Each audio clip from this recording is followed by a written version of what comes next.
Sveikučiai, Bugištraškis elgisi beprotiškai. Rasis iš Muntafų. Na ir šiandien aš leidžiuosi iš Golmo, nuo keltuvo ten kažkur 2200 viršui. Eina Skyrūtas. Skyrūtas 22. Atidarytas. Juodas. Šį vieną kartą esu juo leidęsis, bet buvo saulėta ir miške buvo jau sniego mažai likę, tai slidžių biškį buvo gaila.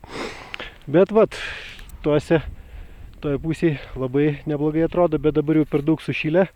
Sniegas jau limpantis, tai labai ant stabdžių kerta smarkiai.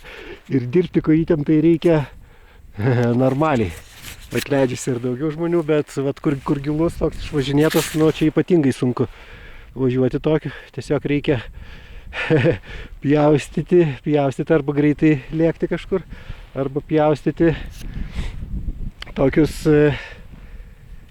ilgus posūkius. Kažkas ant užpakalio bando sėsti, tai sunkus iš tikrųjų valdymas. Tvara daugiau hebros. Nu ir čia kažkur kokį pusvalanduką čia kažkur maždaug trūksiu. O galima pradžia yra 2000 kažkur, kiek čia plago, 2000 gal 200-2100 keltuvo viršus. Ir iki Lačau eina šitas Skyrūtas iki 1000 metrų, o paskui dar galima iki 650. Tai čia, apie 1,5 kilometro perkirtimas yra. Toks pas mus kurortėlį yra maršrutas. Neblogas, dirbama tų kebra, sunkus sniegas,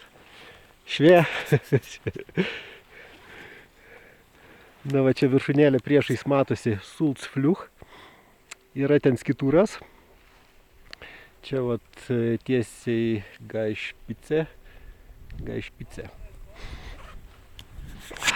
Tai ką, aš leisiuosi toliau, čia buvo Rasis, iki kitų kartų.